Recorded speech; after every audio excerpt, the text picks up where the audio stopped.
Dean Panas for Top MMA News. Joining me now is Moin Mirza. Moin, big announcement today for Aggression, talking about how you have purchased the Fight Club, but also Ryan, the Real Deal Ford, is joining your banner.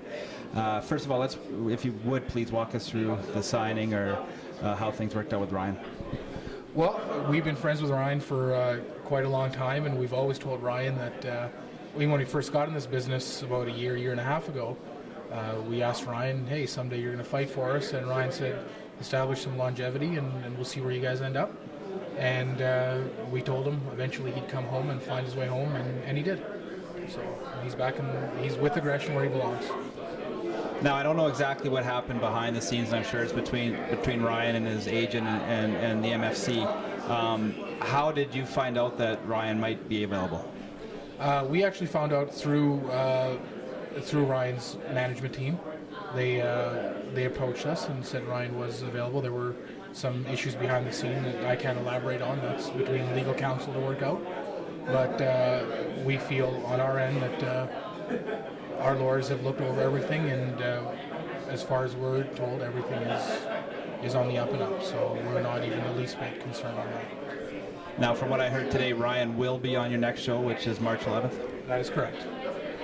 Excellent. Now, as far as the TFC goes, it was announced earlier this week, Monday, I believe, that Aggression had purchased a TFC. How did that all come about? Well, actually, I was standing here at our training center and getting ready to have a little workout, and a mutual friend of ours, who you know quite well, suggested we should make contact, reach out to the TFC and see how we could work together. And made the introduction, we got in touch. 2 days later, we worked a deal out, and we thought it was the best deal we could do to really consolidate the MMA market in Edmonton and give the fans what they need to see. Every major Canadian talent fighting under the Aggression banner. Now, when there's going to be a lot of people talking about, why TFC? They had canceled the show a couple of months ago, back in July, I believe. Their last show wasn't all that successful.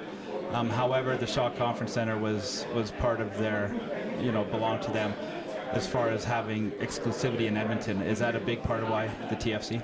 It's definitely a part, but I think the asset of having a Mark Sinclair and people involved behind the scenes with TFC, and just to really bridge that gap, like I mentioned earlier, with production value, it's one, I'll be the first to admit we lack the guidance in doing it properly, and with having Mark, who's experienced and knows that sector really well, he's going to bridge that gap for us, and he's got some amazing contacts also that we don't have, and he's opening a lot of doors for us.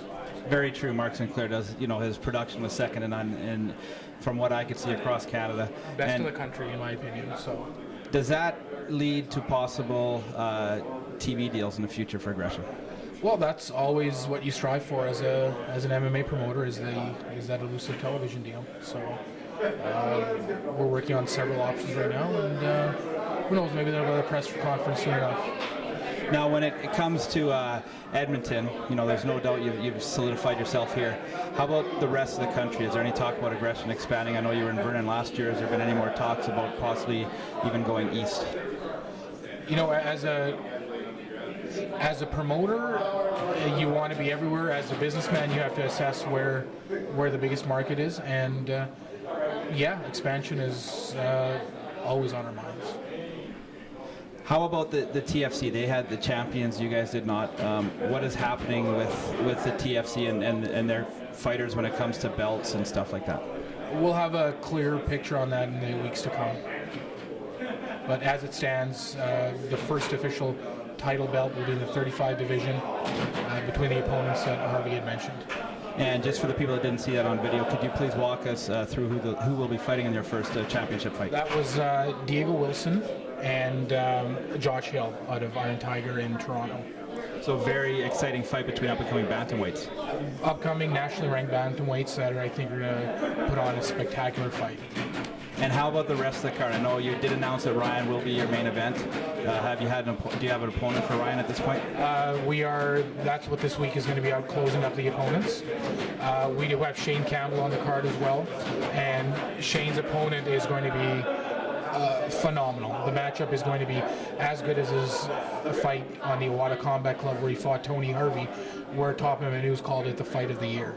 And we think that Shane's opponent is world class and it will be another spectacular fight.